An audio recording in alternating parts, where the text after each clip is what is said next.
नमस्कार, स्वागत है आपका हमारे इस विशेष समाचार बुलेटिन में। मैं हूं रमा त्यागी और मेरे साथ हैं मेरी सहयोगी अनु मलिक। शुरुआत कर लेते हैं हेडलाइंस के साथ। पीएम मोदी ने वेनेजुएला की कार्यवाहक राष्ट्रपति से की मुलाकात। ऊर्जा, खनन, पशुपालन और परिवहन क्षेत्रों पर रहा फोकस। द्विपक्षीय संबंधों की मजबूती पर जोर।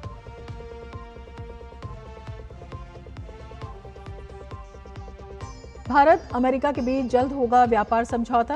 विदेश मंत्री मार्को रूबियो ने दी जानकारी। कहा, दोनों देश प्रस्तावित समझौते को अंतिम रूप देने के बेहद करीब।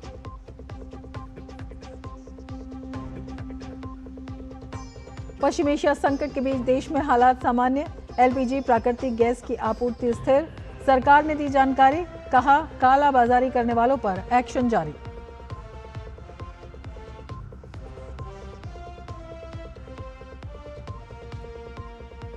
दिल्ली अग्निकांड में पुलिस ने लवकेश को साकेत कोर्ट में किया पेश।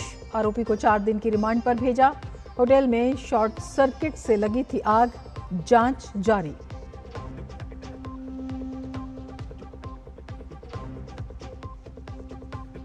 और दिल्ली एनसीआर में बदला मौसम का मिजाज। तेज आंधी के साथ हुई झमाझम बारिश।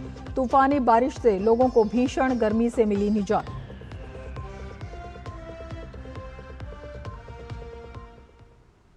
और अब विस्तार से समाचार। दिल्ली के मालवीय नगर फायर मामले में जांच अब तेज हो गई है। इस केस में आरोपी लवकेश बजाज को दिल्ली पुलिस ने साकेत कोर्ट में पेश किया, जहां कोर्ट ने उसे 4 दिन की पुलिस रिमांड पर भेज दिया। पुलिस ने कोर्ट में दलील दी कि मामले की गहराई से जांच के लिए हिरासत जरूरी है, खास तौर पर होटल से जुड़े दस्तावेजों और अन्य अहम जानकारियों को जुटाने के लिए। इस पूरे मामले में दिल्ली पुलिस कई स्तरों पर जांच को आगे बढ़ा रही है। जांच में सामने आया है कि होटल में आग शॉर्ट सर्किट की वजह से लगी थी। वहीं पुलिस ने होटल मालिक लवकेश बजाज को बुधवार को ही अरेस्ट कर लिया था। जिस इमारत में आग लगी वहां केवल 6 कमरों की बीएनबी की अनुमति थी, लेकिन 25 कमरों का होटल संचालित वहां किया जा रहा था। 4 मंजिला इमारत में बनाए गए कमरों के लिए फायर एनओसी भी नहीं ली गई थी और होटल में आने जाने का केवल एक ही रास्ता था। 3 जून 2026 को हौजरानी स्थित फ्लरिश स्टे होटल में लगी भीषण आग में 21 लोगों की जलकर मौत हो गई थी। मृतकों में ज्यादातर विदेशी नागरिक थे। हादसे के दौरान 40 से ज्यादा लोगों को बचाया गया, जबकि 8 लोगों ने होटल से कूदकर अपनी जान बचाई। फिलहाल 8 घायल आईसीयू में भर्ती हैं और 7 अन्य वेंटिलेटर पर हैं। पुलिस ने इस मामले में गैर इरादतन हत्या, आग से संपत्ति को नुकसान पहुंचाने, लोगों की जान खतरे में डालने और आग के मामले में लापरवाही समेत कई गंभीर धाराओं में एफआईआर दर्ज की है। दिल्ली में हुए अग्निकांड के बाद दिल्ली की मुख्यमंत्री रेखा गुप्ता ने अस्पताल जाकर घायलों से मुलाकात की। उन्होंने मृतकों के परिजनों को 10-10 लाख की सहायता राशि देने का ऐलान किया। दिल्ली सरकार ने ऐलान किया है कि घायलों के इलाज का पूरा खर्च सरकार उठाएगी। वहीं दिल्ली के एलजी ने इस मामले की जांच का जिम्मा एसआईटी को सौंप दिया है। वहीं विदेश राज्य मंत्री कीर्तिवर्धन सिंह ने इस अग्निकांड में घायल हुए लोगों का हालचाल जाना। कीर्तिवर्धन सिंह ने मैक्स अस्पताल और एम्स जाकर घायलों से मुलाकात की। उन्होंने बताया कि विदेश मंत्रालय दूतावासों के संपर्क में है और जरूरी सहयोग भी दे रहा है। इधर मालवीय नगर अग्निकांड के बाद एनडीएमसी भी एक्शन में है और सेंट्रल दिल्ली के होटलों की फायर सेफ्टी चेक करने की तैयारी है। दिल्ली के मालवीय नगर इलाके के होटल में आग से 21 लोगों की मौत के बाद से प्रशासन सख्त कार्रवाई कर रहा है। इलाके में लगातार जांच की जा रही है। वहीं आसपास के होटलों के बोर्ड भी हटाए जा रहे हैं। इसके बाद भी कई होटल बंद दिखाई दे रहे हैं।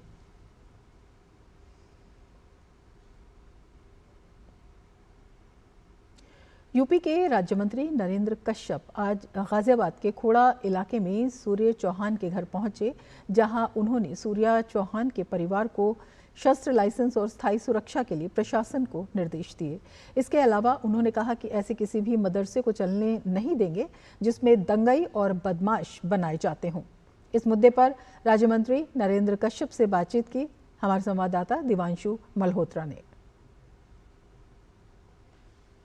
सूर्य चौहान के घर राज्य मंत्री नरेंद्र कश्यप जी पहुंचे हैं। उनकी माताजी से मिले हैं। सर, क्या कुछ आपकी बातचीत हुई परिवार से?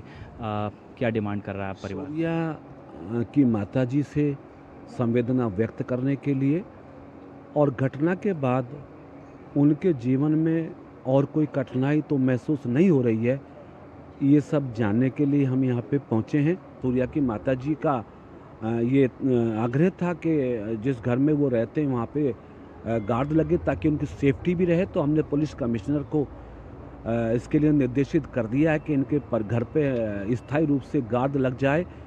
एक शस्त्र लाइसेंस की बात भी यहाँ उनके भाई के द्वारा की गई थी, तो उसके लिए हमने डीएम को निर्देश कर दिया कि उनके लिए शस्त्र लाइसेंस भी एक जारी कर दिया जाए ताकि उनको आने जाने में सुरक्षा बनी रहे।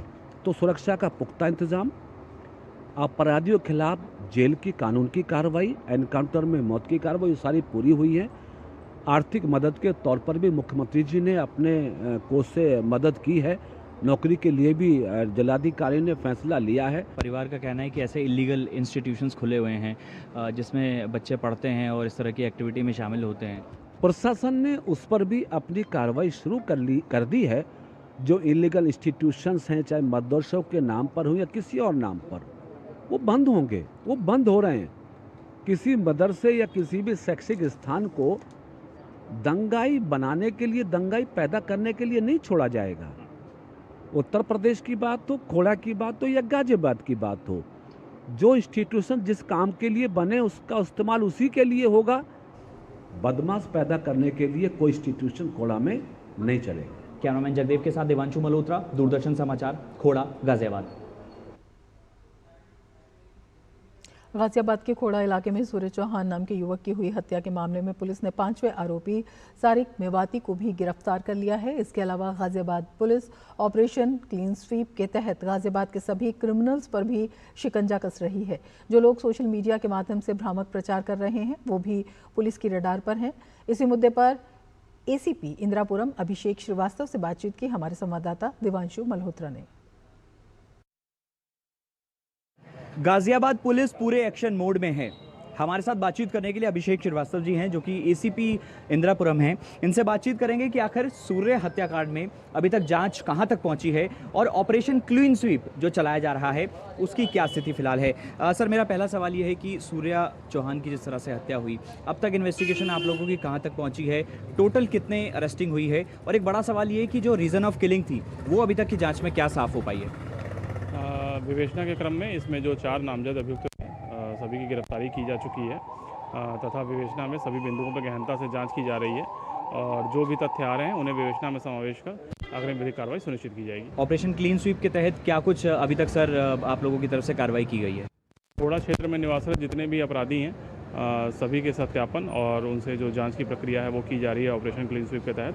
और पिछले 3 दिनों से लगातार ही अपराधियों का सत्यापन किया जा रहा है और उनसे पूछताछ भी की जा रही है। यदि कहीं भी कोई संदिग्ध प्रकार की चीज़ आ रही है तो उसके हिसाब से नियमानुसार कार्रवाई की जा रही है। कितने सर चिन्हित किए गए हैं इस तरह से जो ऑफेंडर्स हैं? ये लगभग 1600 के आसपास अपराधी थे जिनका लगातार सत्यापन किया जा रहा है। सर, एक चीज़ हम और देख रहे हैं कि मदरसे और बाकी जो इंस्टीट्यूशंस होते हैं उनकी भी सीलिंग की कार्रवाई चल रही है, एनक्रोचमेंट ड्राइव चल रही है। सर, अभी तक कितने मदरसे सील किए गए हैं और एनक्रोचमेंट ड्राइव की क्या स्थिति है? ये खोड़ा क्षेत्र में 2 मदरसों पर सीलिंग की कार्रवाई प्रशासन के द्वारा की गई है। बाकी जहां भी इस प्रकार का अतिक्रमण या कोई अन्य चीज़ पाई जाती है नियमानुसार उसमें कार्रवाई सुनिश्चित की जाएगी। हम ये देख पा रहे हैं कि सोशल मीडिया के ज़रिए काफ़ी भ्रामक प्रचार किया जा रहा है। क्या कहेंगे सर इस पर, क्योंकि लॉ एंड ऑर्डर सिचुएशन ख़राब ना हो इसकी पूरी जिम्मेदारी पुलिस की बनती है। किसी के भी द्वारा यदि कोई गलत तथ्य या भ्रामक तथ्य फैलाए जाते हैं तो उसका चिन्हीकरण किया जा रहा है। जो भी तथ्य सामने आएंगे उनके हिसाब से कार्रवाई की जाएगी। चलिए, बहुत बहुत शुक्रिया हमसे बातचीत करने के लिए। तो इस पूरे हत्याकांड में अब तक 4 गिरफ्तारियां हो चुकी हैं, असद का एनकाउंटर हो चुका है, ये साफ तौर पर इनका कहना है।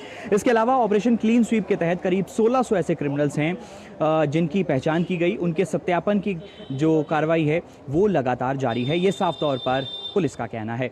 कैमरामैन जगदेव के साथ देवांशु मल्होत्रा, दूरदर्शन समाचार, खोड़ा, गाजियाबाद। पश्चिम एशिया में जारी संकट के बीच देश में कच्चे तेल, एलपीजी और प्राकृतिक गैस की आपूर्ति स्थिर बनी हुई है। केंद्र सरकार ने बताया कि देश में पेट्रोल, डीजल और एलपीजी का पर्याप्त भंडार उपलब्ध है, लिहाजा जनता को घबराने की जरूरत नहीं। हर सिचुएशन में सरकार जनता के साथ खड़ी है। पेट्रोलियम एवं प्राकृतिक गैस मंत्रालय में संयुक्त सचिव सुजाता शर्मा के मुताबिक घरेलू खाना पकाने के लिए एलपीजी गैस की आपूर्ति में कोई कमी नहीं आई है। लगभग 99% बुकिंग ऑनलाइन हो चुकी है और 96% डिलीवरी ऑथेंटिकेशन कोड के माध्यम से की जा रही है। Supplies of crude oil, LPG, natural gas remain stable, and adequate stocks of petrol, diesel, LPG are available in the country. Our refineries are operating at optimum level. As far as domestic cooking LPG gas is concerned, no dry out has been reported on the LPG distributorships. Around 99% of the bookings are now online, and 96% of the deliveries are through delivery authentication code. During the last 3 days, against the booking of 1.5 crore, the delivery 1.43 crore cylinders were delivered. Paschim Asia में जारी संकट के बीच भारत सरकार लगातार हालात पर नजर रखे हुए है। राज्य सरकारों और केंद्र शासित प्रदेशों के बीच लगातार समन्वय बनाया जा रहा है। सरकार ने बताया कि भारत के विभिन्न गंतव्यों के लिए अतिरिक्त उड़ानों के संचालन के साथ समग्र उड़ान स्थिति में लगातार सुधार हो रहा है। यूएई का हवाई क्षेत्र खुला है और भारत और यूएई की एयरलाइंस यूएई से भारत के विभिन्न गंतव्यों के लिए उड़ानें संचालित कर रही है। Our efforts are focused on ensuring the safety and welfare of the Indian community in the region. We are in constant touch with the state governments and union territories for sharing information and to coordinate our efforts. Our embassies and consulates across the region are on alert and are proactively assisting our community. They are operating round-the-clock helplines to provide timely assistance to Indian nationals. They are also in close touch with the local governments. The overall flight situation continues to improve with additional flights operating from the region to various destinations in India. Venezuela की कार्यवाहक राष्ट्रपति Delsey Rodriguez ने आज नई दिल्ली में प्रधानमंत्री नरेंद्र मोदी से मुलाकात की। हैदराबाद हाउस में हुई बैठक में अहम द्विपक्षीय मुद्दों पर चर्चा हुई। राष्ट्रपति डेल्सी रोड्रिगेज भारत की 5 दिवसीय यात्रा पर हैं। उनके साथ एक उच्च स्तरीय प्रतिनिधिमंडल भी भारत का दौरा कर रहा है।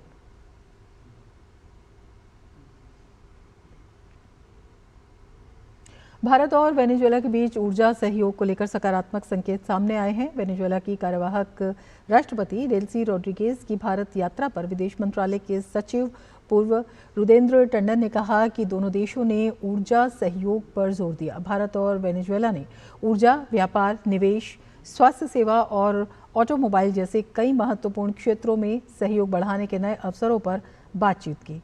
ऊर्जा क्षेत्र में वेनेजुएला ने भारत को लगातार मांग बनाए रखने वाला विश्वसनीय साझेदार बताया। ऐसे में दोनों देशों के बीच सहयोग की अपार संभावनाएं हैं। Today's discussions focused on forging an energy partnership. While not going into details of the conversation, what did emerge from the interaction of the two leaders was that Venezuelan energy sector is undergoing a fundamental transformation.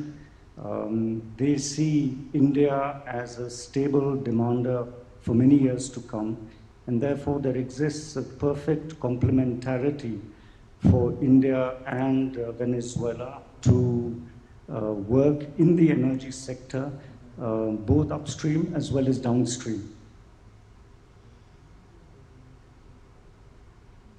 विदेश मंत्रालय ने दोहराया कि भारत अपनी ऊर्जा सुरक्षा को और मजबूत करने की दिशा में लगातार काम कर रहा है। उन्होंने कहा कि ऊर्जा बाजार में परिस्थितियां लगातार बदलती रहती हैं और ऐसे में भारत अपनी ऊर्जा हितों के अनुसार फैसले लेता है। As a big country, जो हमारा उद्देश्य है वो है to diversify sources of energy from as many sources as possible. We are going to be a very stable buyer for many years to come.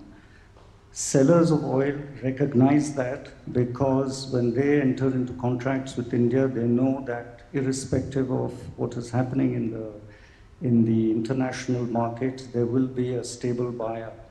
So it is in their interest to enter into long-term contracts rather than to do spot buying. So we hope that at some stage we move forward to long-term secure supplies from all our suppliers. America के विदेश मंत्री Marco Rubio ने कहा है कि भारत और America लंबे समय से प्रस्तावित व्यापार समझौते को अंतिम रूप देने के बेहद करीब हैं। उन्होंने कहा कि दोनों देशों के बीच ये समझौता अगले कुछ सप्ताह में पूरा हो सकता है। अमेरिकी संसद की विदेश मामलों की समिति के समक्ष सुनवाई के दौरान रूबियो ने भारत को हिंद प्रशांत क्षेत्र में अमेरिका का महत्वपूर्ण रणनीतिक साझेदार बताया। उन्होंने कहा कि हाल ही में भारत यात्रा के दौरान क्वाड देशों भारत, अमेरिका, जापान और ऑस्ट्रेलिया के प्रतिनिधियों के साथ भी चर्चा हुई। रूबियो ने कहा कि क्वाड देश अब केवल बातचीत तक सीमित नहीं है, बल्कि हिंद प्रशांत क्षेत्र में समुद्री सहयोग सहित कई ठोस परियोजनाओं पर मिलकर काम कर रहे हैं। उन्होंने पैक्स सिलिका पहल का भी उल्लेख किया, जिसके तहत 14 देश AI से जुड़ी आपूर्ति श्रृंखलाओं को सुरक्षित बनाने के लिए सहयोग कर रहे हैं। मार्को रूबियो ने यह भी कहा कि यूक्रेन युद्ध को समाप्त करने के प्रयास फिलहाल ठहरे हुए हैं, क्योंकि रूस और यूक्रेन में से कोई भी शांति समझौते के लिए आवश्यक रियायतें देने को तैयार नहीं दिख रहा। और अब वक्त है एक ब्रेक का। आप देखते रहिए DD न्यूज।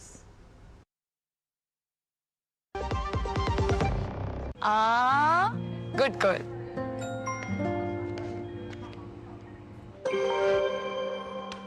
आगे सैलरी अब नहीं झुमके ना, पहले बचत, पहले झुमके। सुनो, हर महीने थोड़ा बचाओ और थोड़ा निवेश करो, और कुछ इमरजेंसी के लिए भी बचाओ ताकि रहो टेंशन फ्री। लेकिन झुमकों का क्या? जाती हो कि लगाओ इंजेक्शन। RBI कहता है वित्तीय समझदारी समृद्ध नारी। जब धरती चीर कर निकलता है लोहे का पत्थर और मिलता है मोंगिया के जोश से, फिर तपता है, पिघलता है और बनता है फौलाद। अब होता है सरिया सारी खूबियों के साथ। मोंगिया स्टील, मजबूत देश का मजबूत सरिया। पूर्व मुख्यमंत्री ममता बनर्जी के खिलाफ विद्रोह का ऐलान करने वाले तृणमूल विधायक संदीपन साहा के खिलाफ भ्रष्टाचार के आरोपों को लेकर भाजपा ने विरोध प्रदर्शन किया। इस प्रदर्शन की अगुवाई भाजपा नेता प्रियंका टिब्रेवाल ने की।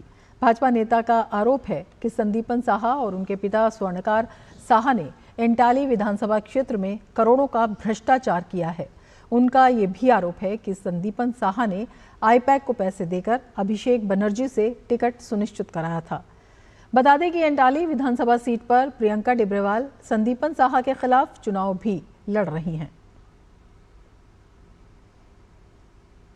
नया तृणमूल के डेप्यूटी लीडर बने संदीपन साहा और उसके 24 घंटे बाद ही इंटाली में संदीपन साहा के घर के बाहर जमकर विरोध प्रदर्शन, और उस विरोध में एकदम सामने से नेतृत्व दिया प्रियंका टिब्रेवाल ने, जो इस बार विधानसभा चुनाव में भाजपा की तरफ से कैंडिडेट थे इंटाली में। आज का विरोध का क्या कारण है? देखिए, ये विरोध जो है ये जनता का विरोध था, और इस पर ऑलरेडी कंप्लेन और बहुत कुछ हमने ऑलरेडी पहले पुलिस स्टेशन में फाइल भी किया हुआ था, मगर जिस पर कोई एक्शन नहीं हुआ था। ये विरोध का कारण है कि संदीपन शाह और उनके पिताजी स्वर्ण कमल शाह ने इंटाली में पिछले 20 सालों से भयंकर लूट मचा रखी है। अवैध जितनी बिल्डिंग्स हैं, इलीगल कंस्ट्रक्शन है, वो तो है ही। इसके अलावा जो चासी की ज़मीन थी, वो सारी ज़मीन इन लोगों ने कलकत्ता म्यूनिसिपल कॉरपोरेशन का डंपिंग स्टेशन बनाने के नाम पर वो सारी ज़मीन जोर ज़बरदस्ती उनसे साइन करवाया। जितना इन लोगों ने इलीगल कंस्ट्रक्शन किया है उसका जवाब देना पड़ेगा। टीएमसी के प्रवक्ता थे, वो न्यूज़ चैनल पे बोल रहे हैं कि हमारे हेडिंग में आप प्रवक्ता मत लिखिए, कैप्शन में आप लिख दीजिए राजनीतिक विशेषज्ञ। तो कोई अपने आप को तृणमूल कहलवाना ही नहीं चाह रहा है। जहाँ तक सांसद की बात है, तो यहाँ तो हमने देखा कि साइनी घोष, वो इतनी प्रिय सांसद है अभिषेक बनर्जी की। अभिषेक बनर्जी पिटे पब्लिक के हाथों, साइनी घोष की कोई प्रक्रिया नहीं सुनी हमने, नहीं आई वो सामने। माला राय कहाँ है? यूसुफ पठान कहाँ है? शत्रुघ्न सिन्हा कहाँ है? कीर्ति आज़ाद कहाँ है? तो ये सब जो है वो सुख के साथी थे, दुख में कोई नहीं। प्रियंका टिब्रेवाल के इंटरव्यू आपने देखे और उनका साफ कहना है किसी को छोड़ा नहीं जाएगा। कैमरा पर्सन राकिब के साथ सौरभ दत्ता का रिपोर्ट, DD न्यूज़, कलकत्ता।